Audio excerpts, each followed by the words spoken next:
Ok, vamos entonces con nuestras Biblias a 3 porciones esta mañana. Vamos al Evangelio de Juan, capítulo 19. Evangelio de Juan, capítulo 19. ¿Cuántos trajeron Biblia esta mañana? Juan, capítulo 19. Vamos a ver 3 porciones esta mañana. Juan, capítulo 19, verso 30. Cuando Jesús hubo tomado el vinagre, dijo: consumado es. Y habiendo inclinado la cabeza, entregó el Espíritu. Vamos a 2 Timoteo ahora. Segunda carta del apóstol Pablo a Timoteo, capítulo 1. Segunda Timoteo, capítulo 1, verso 7 en adelante. Dice: porque no nos ha dado Dios espíritu de cobardía, sino de poder, de amor y de dominio propio. Por tanto, no te avergüences de dar testimonio de nuestro Señor, ni de mí, preso suyo, sino participa de las aflicciones por el Evangelio, según el poder de Dios, quien nos salvó y llamó con llamamiento santo, no conforme a nuestras obras, sino según el propósito suyo y la gracia que nos fue dada en Cristo Jesús antes de los tiempos de los siglos, pero que ahora ha sido manifestada por la aparición de nuestro Salvador Jesucristo, escuche esto, el cual quitó la muerte y sacó a luz la vida y la inmortalidad por el Evangelio, del cual yo fui constituido predicador, apóstol y maestro de los gentiles. Por último, Apocalipsis capítulo 1.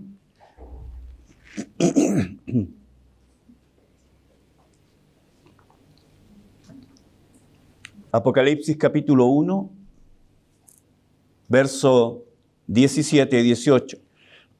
Juan está en Patmos y se encuentra con el Cristo resucitado. Cuando le vi, dice el verso 17, Apocalipsis capítulo 1, verso 17, cuando le vi, caí como muerto a sus pies. Y él puso su diestra sobre mí, diciéndome: no temas, yo soy el primero y el último, y el que vivo y estuve muerto. Mas he aquí que vivo por los siglos de los siglos. Amén. Y escucha esto: y tengo las llaves de la muerte y del Hades. Padre, esta mañana oramos a ti en el nombre de tu Hijo Jesús. El Espíritu Santo inspiró estas porciones. Están escritas para nuestro beneficio. Están escritas para que nosotros podamos entender verdades eternas, pero no solamente para acumular conocimiento, sino para saber cómo debemos comportarnos y vivir en este mundo caído. Háblanos, Señor, esta mañana. Danos concentración para oír tu voz. Yo pido, Señor, que no solamente tengamos información, no solamente seamos parte de una audiencia, que no solamente, Señor, nos expongamos a una charla, sino que esta mañana podamos recibir tu palabra como es, viva y eficaz.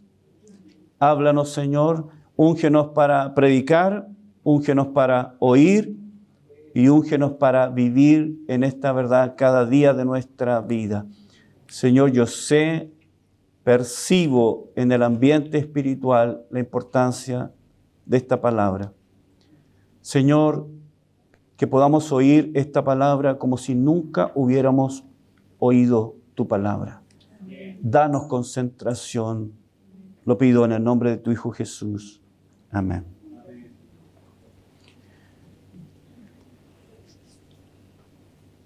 Este es el mensaje número 5 en esta serie estudiando la cruz de Cristo. y el título de este mensaje en su primera parte es La cruz, victoria sobre la muerte. La muerte es un tema. La muerte es un tema que ha inspirado una gran cantidad de reflexiones, una gran cantidad de dichos a lo largo de la historia. La muerte.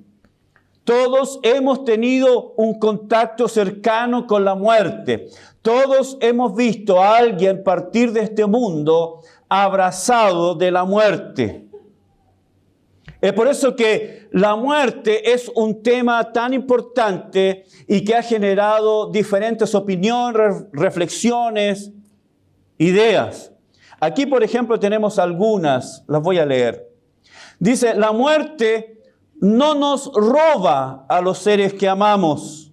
Al contrario, nos los guarda y nos los inmortaliza en el recuerdo. La vida sí que nos roba a muchos de nuestros seres amados y a veces los roba definitivamente. Otro dice, la muerte es el comienzo de la inmortalidad. Otro dice, la muerte es más universal que la vida, porque todo el mundo va a morir, pero no todos los que viven, solo existen. Otro dice, la muerte es simplemente un proceso de cambio, un paso a una nueva vida, igual que nacer. Antonio Machado, español, dijo lo siguiente, la muerte es algo al que no le debemos temer, porque mientras somos, la muerte no es, y cuando la muerte es, nosotros no somos. Otro dice, la muerte no es el final, es simplemente un cambio de estado. Otro dice, a menudo el sepulcro encierra, sin saberlo, dos corazones en el mismo ataúd. Por último, Leonardo da Vinci, respecto de la muerte, dijo lo siguiente, así como una jornada bien empleada, con un trabajo bien hecho, produce un dulce sueño, así una vida bien vivida produce una dulce muerte. La muerte, hermanos, ha sido el gran enemigo del hombre a lo largo de toda la historia. A lo largo de toda la historia del hombre, la muerte ha sido su gran enemigo, su gran causante de penas y dolores. Una y otra vez la muerte ha herido a hombres y mujeres sin ningún distingo de clase social, económica, si es intelectual o es un ignorante, si es rico o pobre, si es joven o es viejo, si es hombre o mujer, si es un potentado o es un ignorado. La muerte no hace distingo.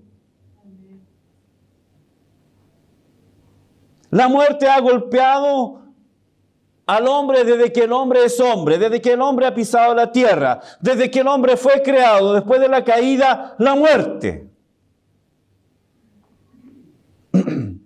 Ahora, la Escritura menciona la muerte con tres significados básicos. La Biblia usa la palabra muerte con tres sentidos diferentes. Y quiero decirles que ninguno de esos sentidos, cuando la Biblia usa la palabra muerte, quiere decir cesación de vida. La palabra muerte no quiere decir cesación de vida. La palabra muerte es usada siempre como separación. La muerte es separación. La muerte nunca es cesación de vida o de existencia. ¿Me siguen? Entonces la Biblia por lo menos menciona tres veces, tres sentidos la palabra muerte. La primera es la muerte física. ¿Qué es la muerte física? La muerte física es la cesación irreversible de las funciones vitales del cuerpo humano. La muerte física, por cuanto La muerte es física por cuanto los órganos y sistemas de nuestro cuerpo ya no pueden seguir funcionando correctamente. La persona, el cuerpo humano es destruido en el polvo de la tierra y el alma y el espíritu regresan a Dios. Entonces aquí la palabra muerte física quiere decir separación. ¿De qué? Del cuerpo y del espíritu. El alma. Hay una separación, pero la Biblia nos enseña que el alma vive para siempre. ¿Lo sabían?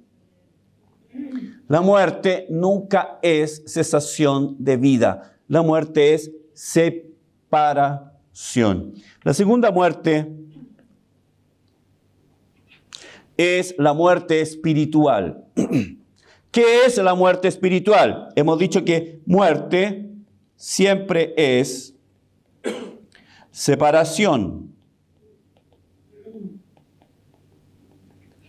Separación. La muerte física es separación del cuerpo y del alma. ¿Qué es la muerte espiritual? La muerte espiritual es la separación del hombre de Dios. La muerte espiritual es la condición del hombre perdido.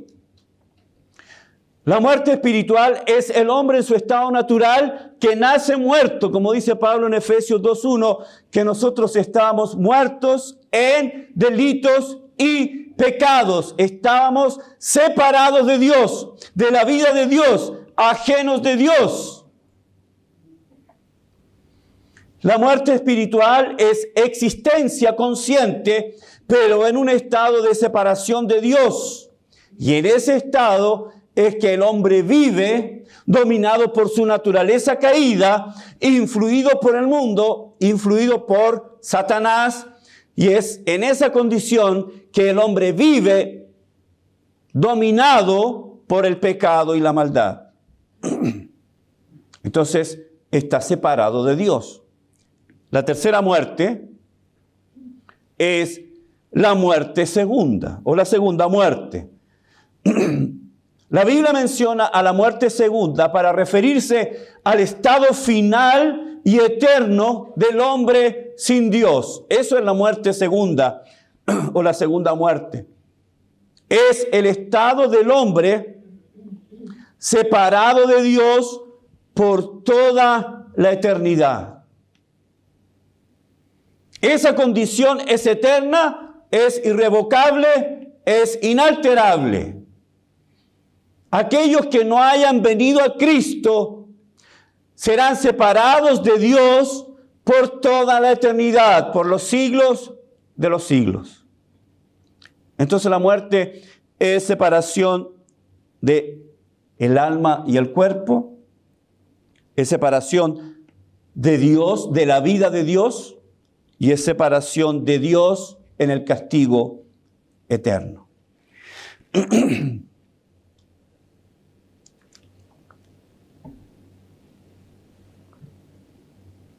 En nuestro estudio sobre la cruz de Cristo, hemos llegado a este mensaje y el tema, como leían ustedes, es la victoria sobre la muerte. Vimos en el mensaje anterior que la cruz de nuestro Señor es la solución del hombre en su relación con Dios. Colosenses capítulo 2, ¿se recuerdan? Colosenses capítulo 2, versos 13, 14 y 15. La Biblia nos dice que la cruz solucionó el problema entre el hombre y Dios. Pablo nos dice en Colosenses capítulo 2, 13 y luego 14 y terminamos en el 15, que había un acta de los decretos, ¿se acuerdan? Pero esa acta fue anulada.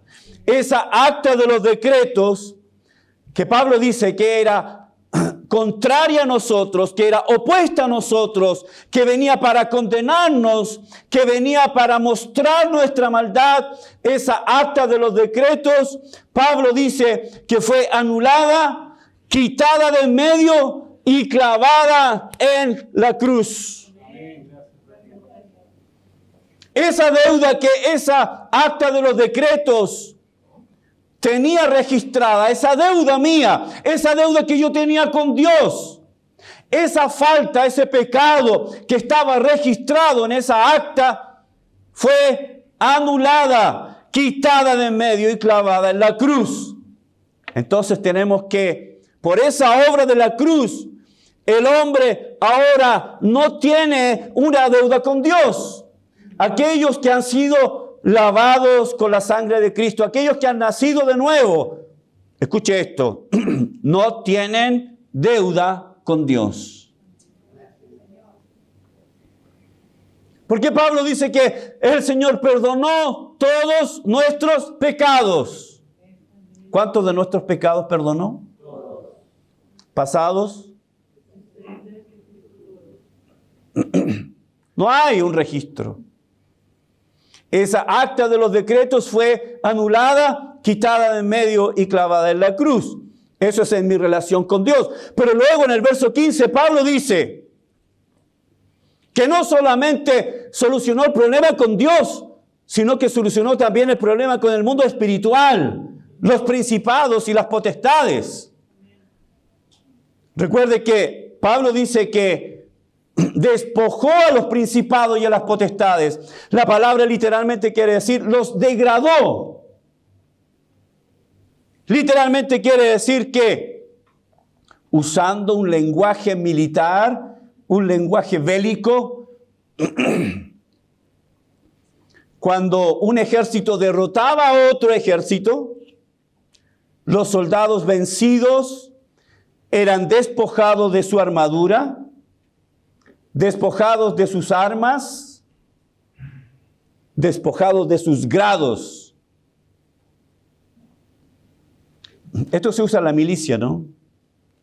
Cuando la justicia militar condena a alguien, esa persona es vestida con su uniforme, tiene los grados y alguien superior a él los arranca, lo degrada, le quita autoridad. Y esto fue lo que hizo Cristo. Colosenses 2:15, despojando, dice, a los principados y a las potestades, los degradó, le quitó su armadura, le quitó sus armas, y no solamente eso, sino que los exhibió, que dice Pablo, públicamente, triunfando sobre ellos en la cruz.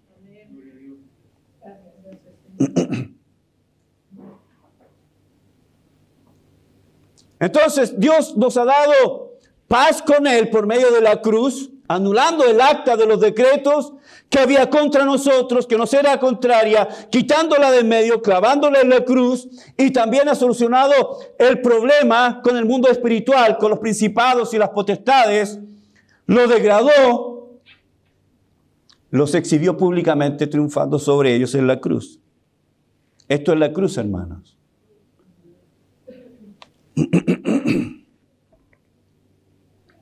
Entonces la misma muerte de nuestro Señor ha logrado para nosotros los creyentes paz con Dios, porque ya el acta de los decretos no existe. Aquello que me condenaba, aquello que me juzgaba, aquello que me acusaba, no existe. Por lo tanto, el mundo espiritual ha perdido su autoridad sobre mí. Pero esa misma victoria en la cruz me ha dado victoria sobre la muerte. ¿Alguien dice amén por eso? Amén. Ahora, escuche esto.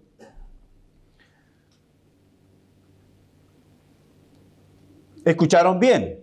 La cruz es victoria sobre la muerte. Y usted me podrá decir, pero pastor, si el Señor consiguió la victoria en la cruz sobre la muerte, ¿cómo es entonces posible que siga muriendo gente?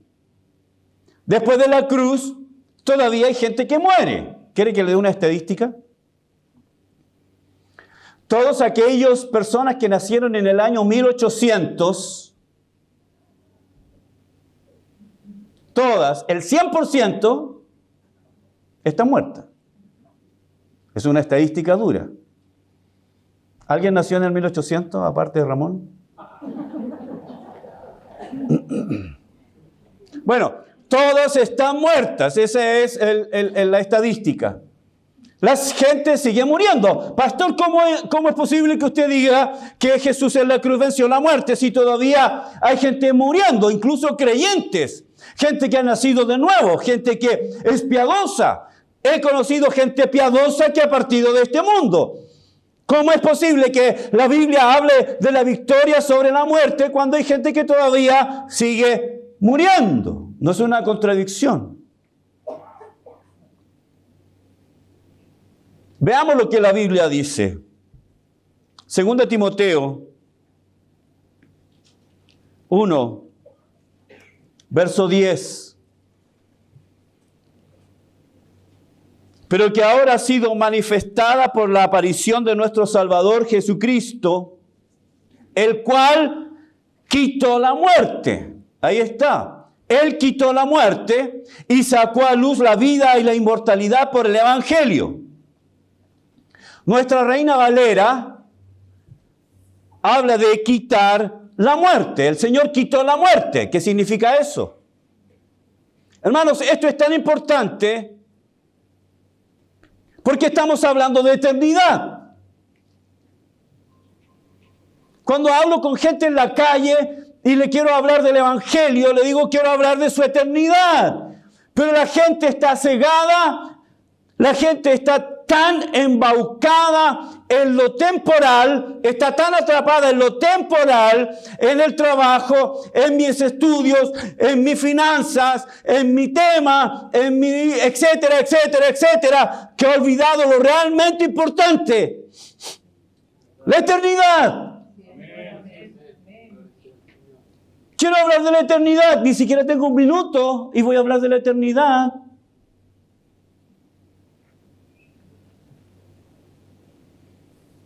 Hermanos, este tema es tan importante.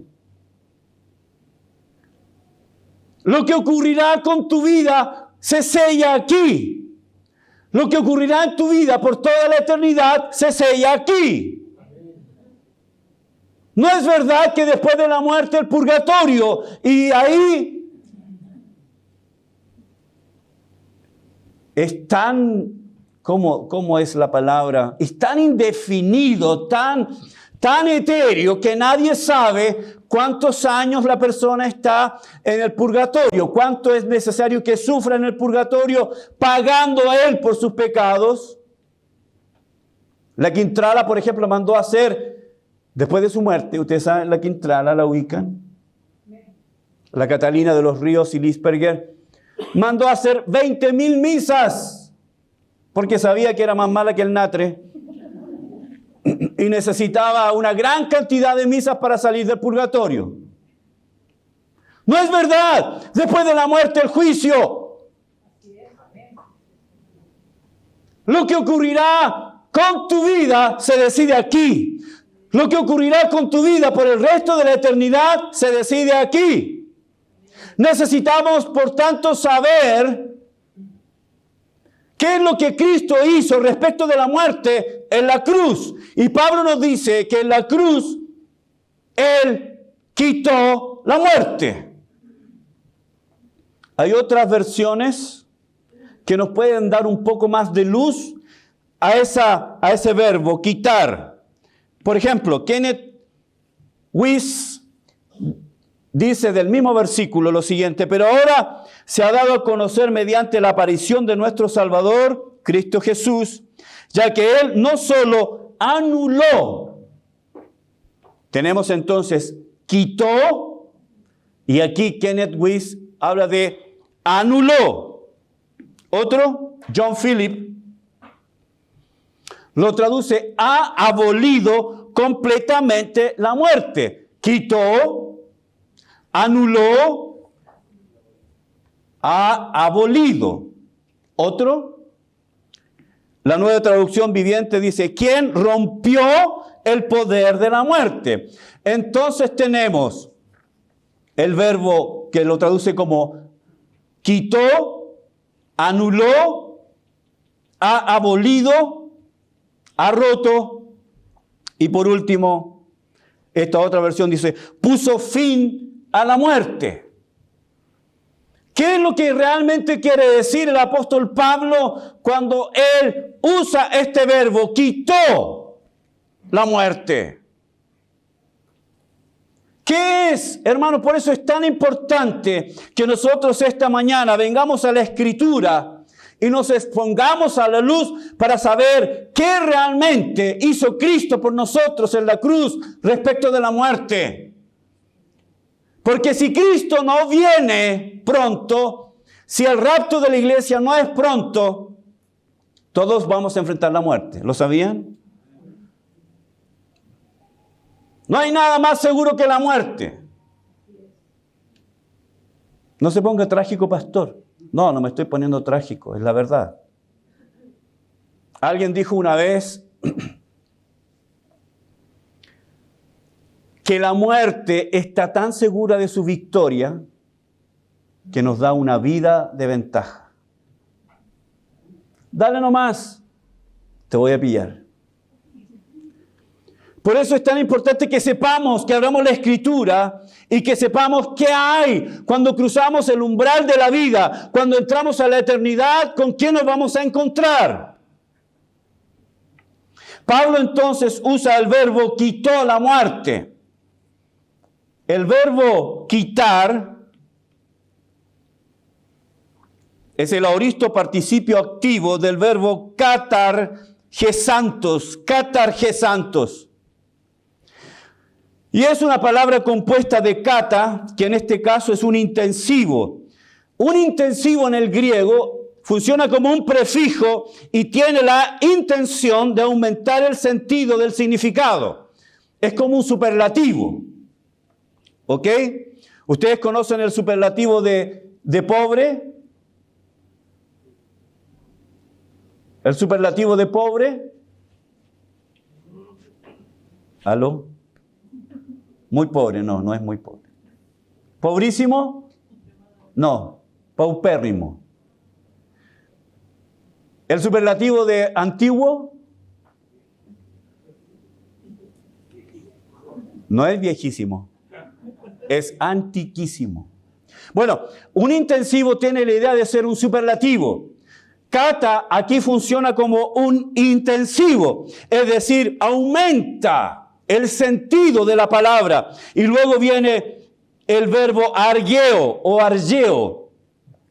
¿Y qué quiere decir? Hacer inactivo. Pero puesto que está precedido de kata, quiere decir hacer absolutamente inactivo. Completamente. Estar ocioso, tremendamente ocioso, ineficaz. Literalmente el verbo significa reducir prácticamente a la inactividad. La idea es hacer que el poder o la fuerza de algo sea prácticamente ineficaz. Es reducir la capacidad, hermanos, hasta el punto de hacer ocioso o inútil, inoperante o ineficaz. Esto fue lo que Cristo hizo en la cruz respecto de la muerte.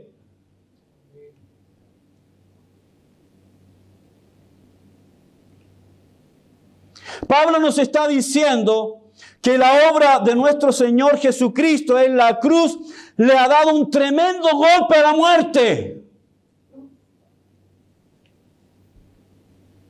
La ha golpeado tan fuerte que la ha dejado prácticamente, y permítame usar esa palabra, prácticamente, no absolutamente, pero prácticamente inoperante. Prácticamente inoperante.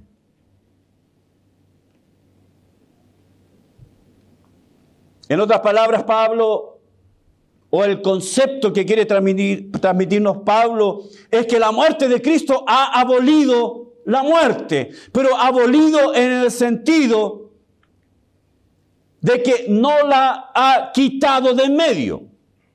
La muerte aún sigue, ¿o no? Sí.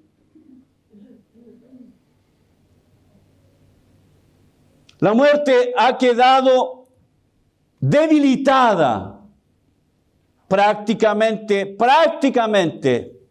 se ha vuelto inofensiva, prácticamente.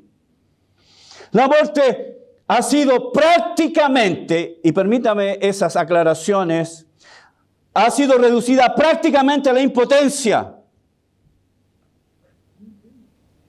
Debido al sacrificio de Cristo en la cruz, la muerte física ha perdido prácticamente su poder, todo su poder, prácticamente.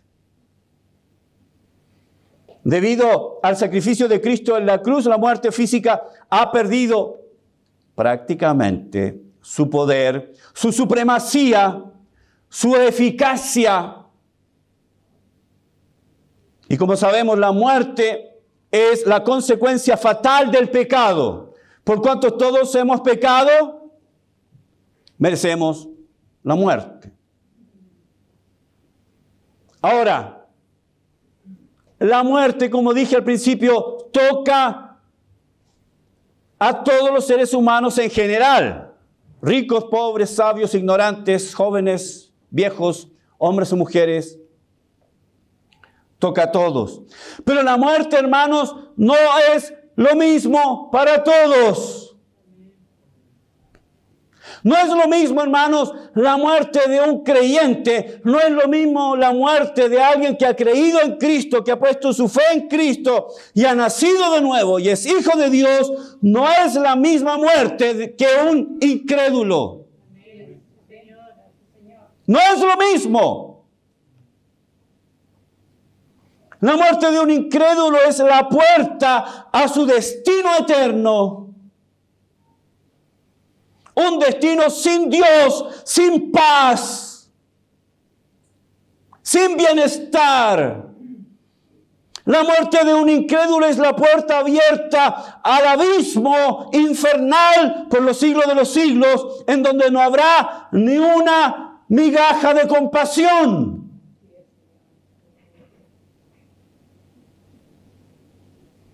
La muerte para un no creyente es fatal y final. Y desde ahí nadie sale. La Biblia dice en el libro de Isaías que Satanás no le abre la puerta de la cárcel a nadie.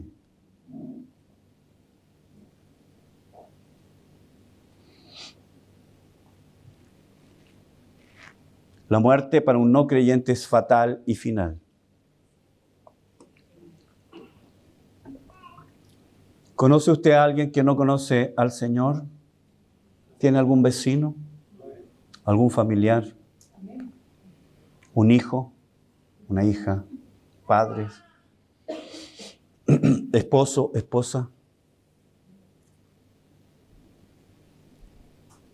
Es terrible, no es un juego.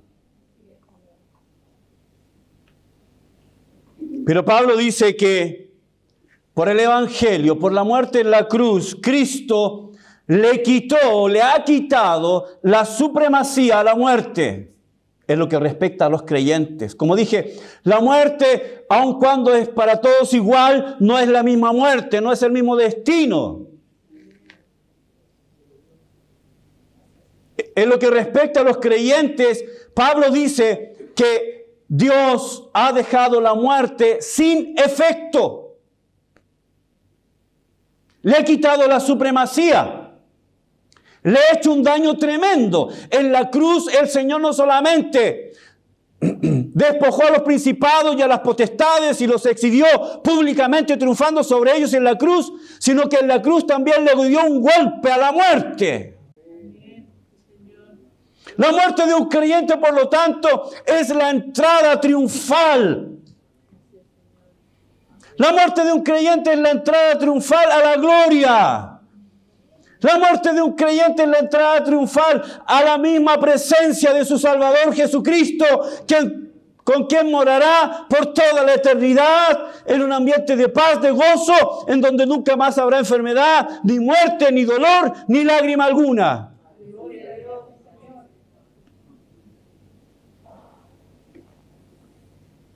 La muerte y resurrección de Jesús ha despojado de la supremacía total que tuvo en algún momento la muerte sobre el creyente.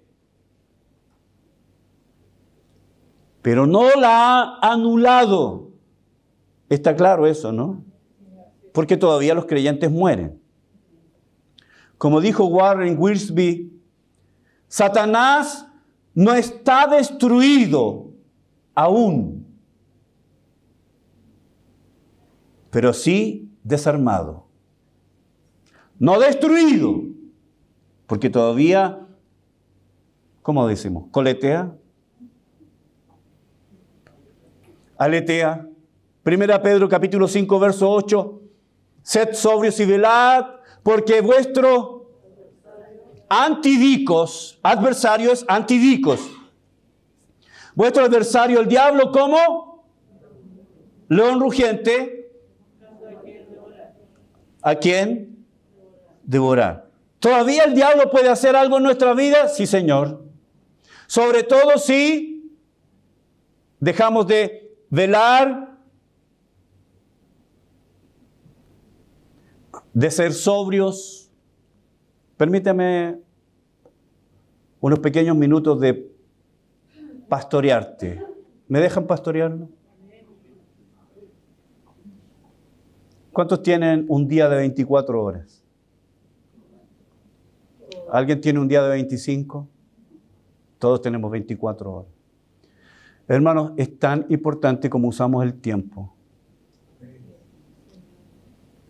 Tenemos tiempo para trabajar, para nuestra familia, y debemos cuidar celosamente nuestro tiempo con Dios. Si no somos sobrios, si no velamos, si no somos sobrios, mucho Netflix. Nadie dice amén, ¿eh? Mucho TikTok. Me he dado cuenta que las redes sociales son ladronas del tiempo, ¿no? John Piper dijo, ¿sabes lo que dijo John Piper? Ha quedado demostrado que no tenemos comunión con Dios. Si no tenemos comunión con Dios no es por falta de tiempo, porque tenemos tiempo. Lo usamos en otras cosas. Sed sobrios y velad. Sed sobrios. Ocupa tu tiempo. Si tú no tienes nada que hacer con tu tiempo, el diablo sí sabe. Y como decía mi santa abuelita, una mente vacía es el taller del diablo. Satanás no está destruido aún. Todavía puede venir sobre tu vida, todavía puede mentirte. Es imposible que un creyente sea poseído por demonios. Es imposible. Pero hay actividad demoníaca sobre tu vida. ¿Lo sabían? Si tu mente está vacía, si tú no eres sobrio, si tú no estás velando, es tu enemigo el que está buscando hacerte caer. Él pone pensamientos en tu mente, como saetas, Efesios capítulo 6. Saetas en tu mente. Oh, la hermana Edith está vacilando. Una flecha. Condenación. Pedro Klaus está vacilando. Voy a criticar a mi hermano, voy a juzgar a mi hermano. ¿Qué se cree mi hermano? Esteban Vergara. ¿Qué se cree el pastor que nos grita? Satanás pone pensamiento en tu mente. Sed sobrios y velad. Terminó el pastoreo. Satanás no está destruido aún, pero sí desarmado.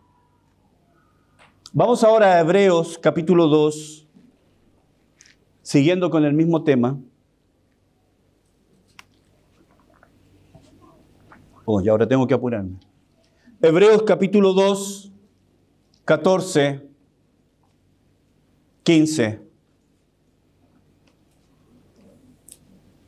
Entonces en la cruz fue dado un golpe tremendo a la muerte. No ha sido quitada, pero ha sido desarmada, ha sido debilitada. Hebreos capítulo 2, versos 14 y 15. Así que, por cuanto los hijos participaron de carne y sangre, cuando el autor de Hebreos dice que los hijos participaron de carne y sangre, está hablando de nosotros.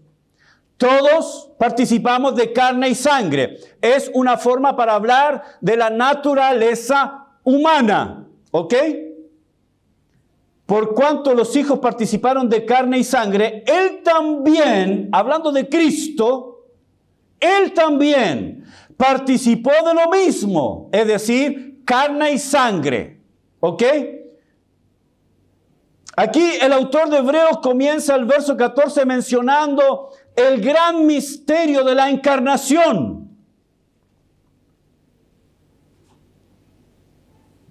Dios fue hecho carne, habitó entre nosotros, Juan 1:14, y vimos su gloria, gloria como el unigénito del Padre, lleno de gracia y verdad. Dios fue hecho carne. La segunda persona de la Trinidad, el Hijo, tomó forma humana, carne y sangre. La segunda persona de la Trinidad, es un misterio, fue visto de los ángeles, se vació en forma humana.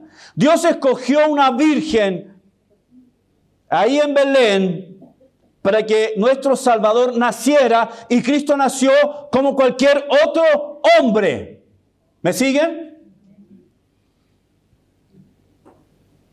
La segunda de la persona de la Trinidad, quien es consustancial con el Padre y con el Espíritu Santo. Escúcheme esto. Dios no es una persona. Dios es un ser manifestado en tres personas. Dios Padre, Dios Hijo y Dios Espíritu Santo. ¿Ok? La segunda persona de la Trinidad entonces tomó forma humana, y eso es lo que está diciendo acá el autor de Hebreos. Así como los hijos participaron de carne y sangre, Él también participó de lo mismo. Jesucristo. Por eso Juan dice, lo vimos. Yo recosté mi pecho sobre Él, lo toqué, comimos juntos, caminamos, dormimos juntos. El Verbo fue hecho carne, habitó entre nosotros, tomó forma humana, haciéndose consustancial con los hombres, descendió al mundo de los hombres. Dios se hizo carne, descendió al mundo de los hombres para, anote esa preposición, para, subráyela. Que quede clarísimo, para, habla de propósito. ¿Cuál fue el propósito de la encarnación? ¿Cuál fue el propósito de nacer en Belén? ¿Cuál fue el propósito de nacer en el pesebre y en Belén? ¿Cuál fue el propósito? ¿Para que tuviéramos un feriado? ¿Para que nos regaláramos cosas en Navidad? ¿Cuál fue el propósito de la encarnación?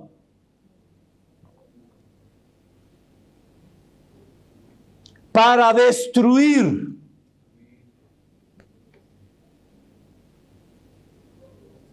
Para habla de propósito, objetivo, meta. Desde toda la eternidad, antes de la fundación del mundo, Dios tenía preparado este plan. El Hijo, consubstancial con el Padre y con el Espíritu Santo, tomó forma humana, descendió al mundo de los hombres en forma humana y vivió en medio nuestro para propósito, objetivo, destruir, y escuche esto. Este es un tremendo versículo. Para destruir por medio de la muerte. Por medio de la muerte, dice, al que tenía el imperio de la muerte, esto es, ¿a quién? El diablo. Y librar, verso 15, a todos los que por el temor de la muerte estaban durante toda la vida sujetos a servidumbre. Dios tomó forma humana, se hizo como uno de nosotros para ser nuestro más efectivo libertador. Ahora, cuando Pablo dice para destruir, es el mismo verbo, catergasantos, es el mismo verbo. Pero aquí en hebreo dice para destruir o para disminuir la capacidad. Su muerte ha hecho entonces ineficaz, inactivo, impotente, reducido casi prácticamente a la inactividad. Para destruir por medio de la muerte. Ese es el propósito de la encarnación.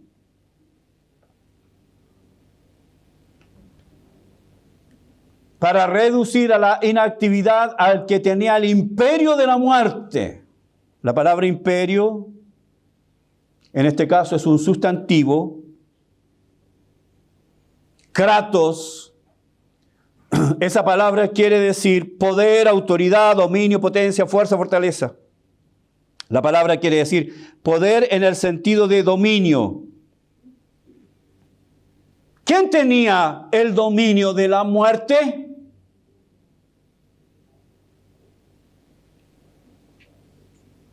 ¿Quién tenía el dominio de la muerte? ¿Y por qué lo tenía? Algunos comentaristas dicen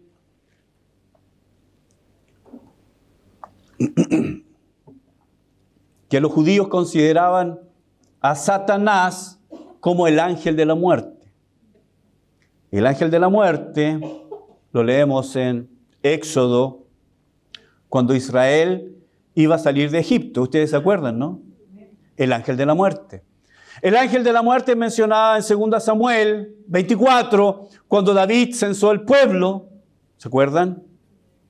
Y Dios castigó eso por medio del ángel de la muerte. Entonces se asocia a Satanás como quien tiene el imperio de la muerte. ¿Por qué Satanás, entonces, de acuerdo a esto, tiene el imperio de la muerte que se cree?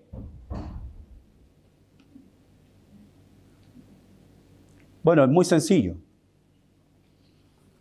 Es muy sencillo, hermanos.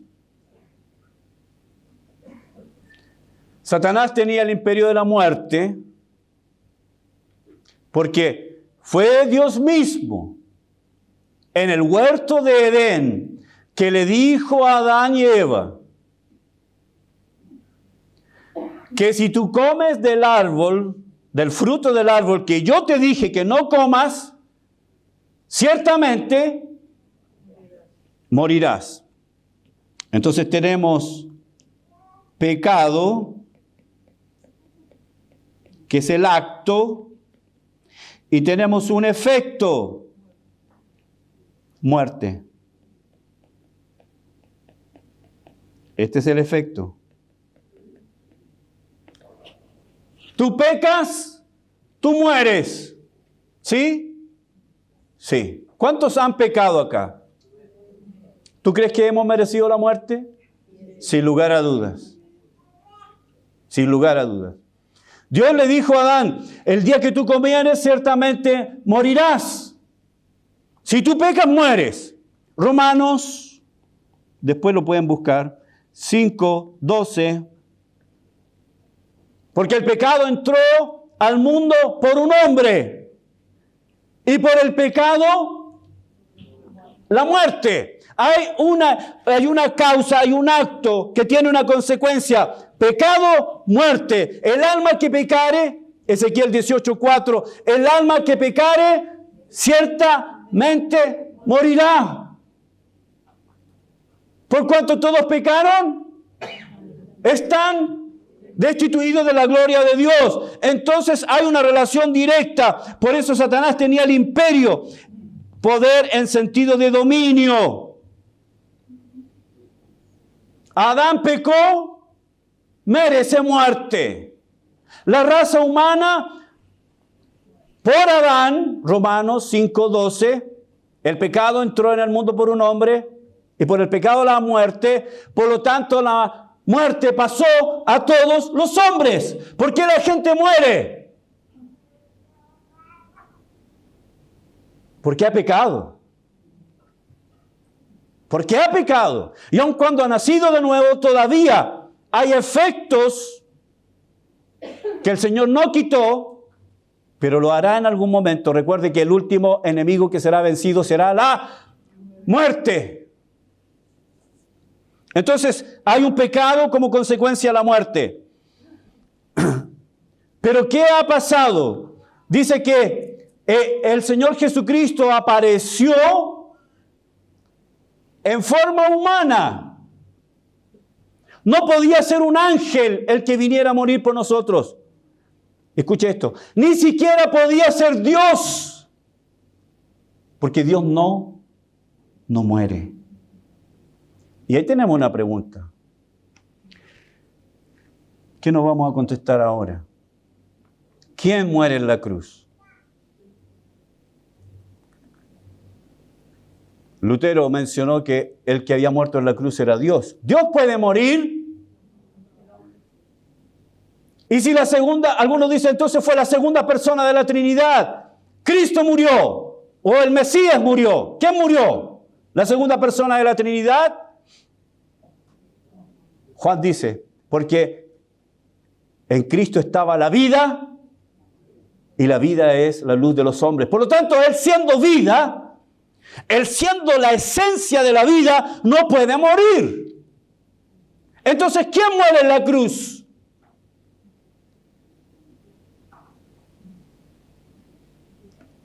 Muere un hombre. Porque el pecado entró por un hombre. El que debe morir es un hombre. Gloria a Dios por eso.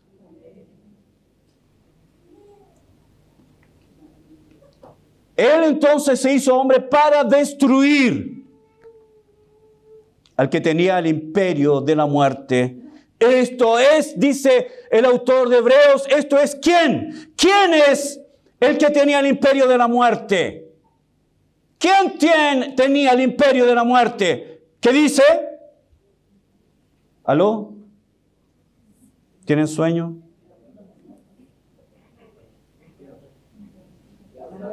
Diablo. ¿Qué quiere decir diablo? Acusador. Acusador. El diablo en el griego es la palabra diabolos, que quiere decir acusador. ¿Quién es el acusador de los hermanos? Apocalipsis 12:10. Zacarías capítulo 3, verso 1. ¿Quién es el acusador? ¿Quién está ahí acusando a los hermanos de día y de noche? ¿Quién está acusando a los hermanos? Recuerde que Cristo se hizo hombre para destruir al que tenía el imperio de la muerte. Esto es al diablo, al acusador. Y él estaba ahí acusando a los hermanos, acusándonos, pero no solamente acusándonos, sino, escuche esto, demandando la muerte.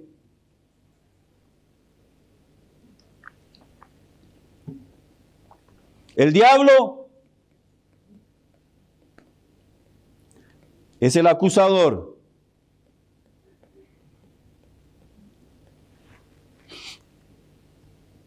¿Y en base a qué acusaba? ¿En base de qué acusaba a los creyentes? ¿En base a nada? Nosotros le dábamos razón para que nos acusaran, ¿o no? ¿Sí o no? Señor, mira, 5 horas en Netflix, se vio toda la serie. Acusete. Mira, Señor, ¿qué está haciendo? Mira lo que está hablando. Acusando a los hermanos. ¿Y por qué los acusaba? ¿Sobre qué base los acusaba? El acta de los decretos. Había un acta de los decretos. Satanás venía delante del Padre y decía, pero mira tu hijo, mira este.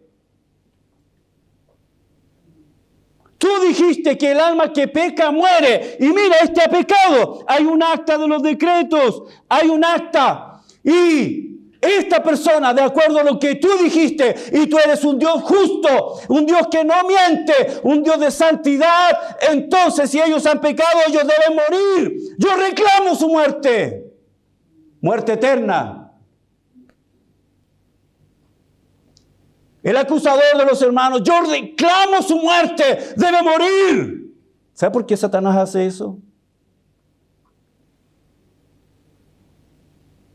Leí recién esta mañana, estaba leyendo un comentario que, como dije, me voló la tapa de los sesos. Satanás hace esto, Ezequiel 28, verso 15, porque él tiene envidia de la raza humana.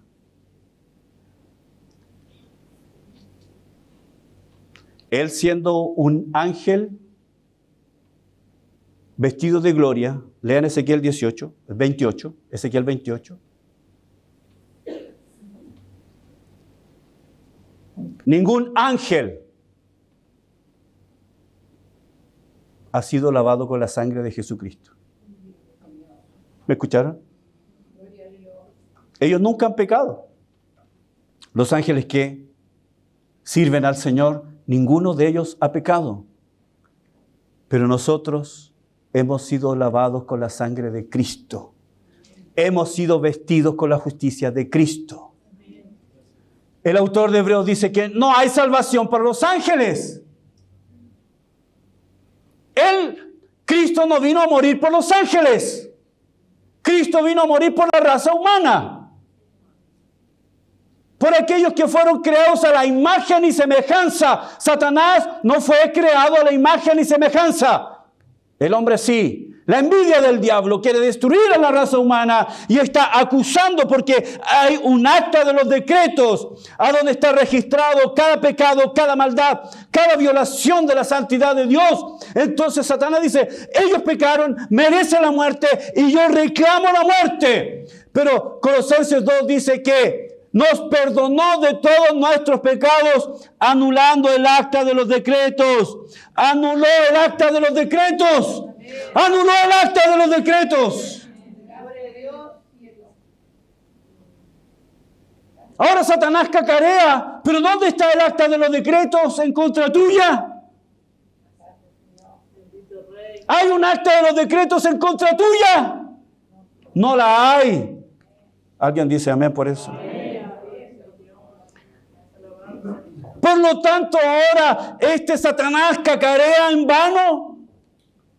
Porque no hay un acta de los decretos, ha sido borrada, no existe, no hay, ha sido anulada, quitada de en medio, clavada en la cruz. No hay condenación para los que están en Cristo. Satanás no puede ahora... pero mira lo que hizo Eliseo.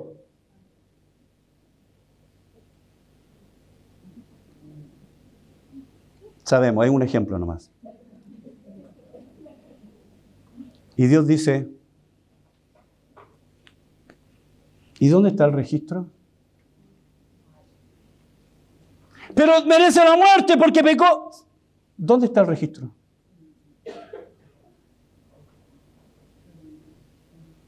¿Dónde está? Pero tú lo salvaste, lo lavaste con tu sangre y mira cómo se porta. ¿Dónde está el acta? ¿Dónde está? ¿Dónde está el acta? ¿En qué lugar está? ¿Sabes dónde está el acta de los decretos que habían contra tuya, que era contraria a ti? Clavada en la cruz. Jesús dijo, consumado es, está pagada. Está pagada, no hay deuda. El diablo no tiene dónde tomarse para acusarte. Ese ministerio de condenación ya no está sobre nosotros. Porque en la cruz Él destruyó por medio de la muerte el que tenía el imperio de la muerte. Esto es al diablo.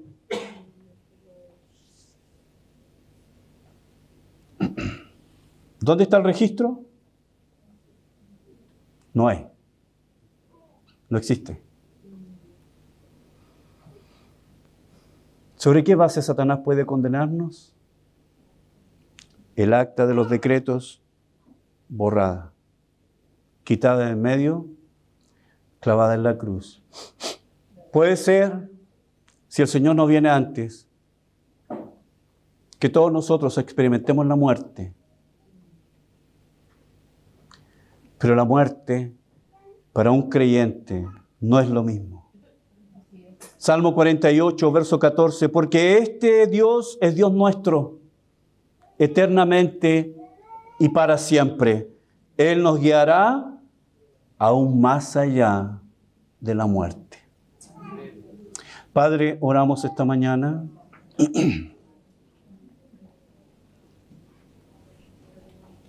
Oramos esta mañana en el nombre de tu Hijo Jesús. Te bendecimos, Señor.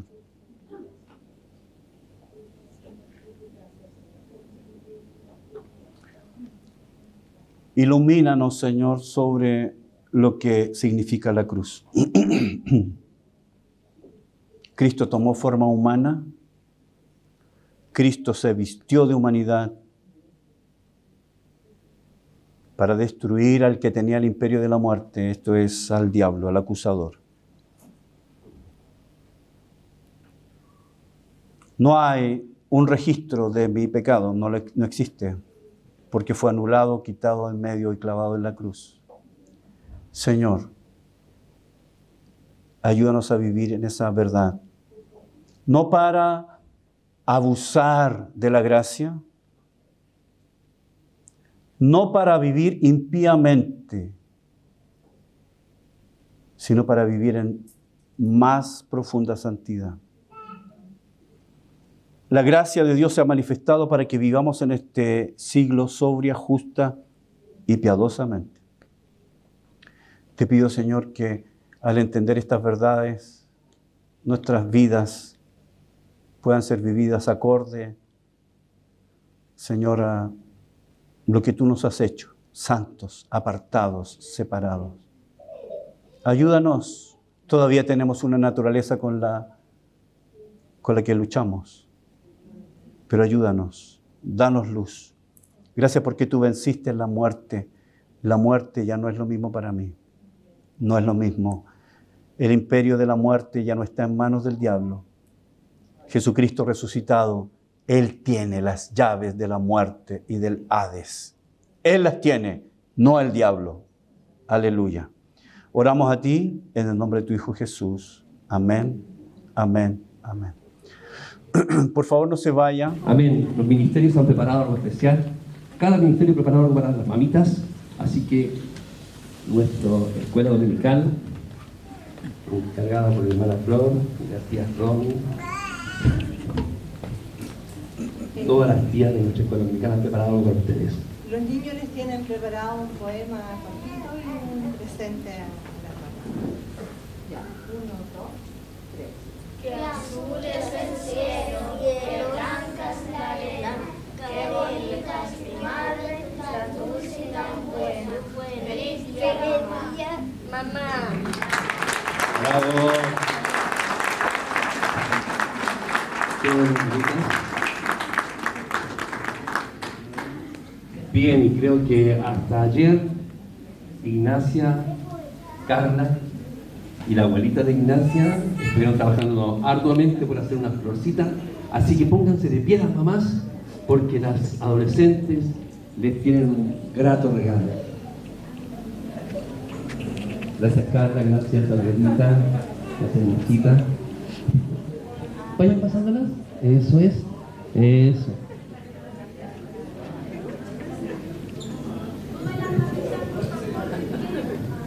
Pónganse de pie las mamitas, eso es, para ir reconociendo.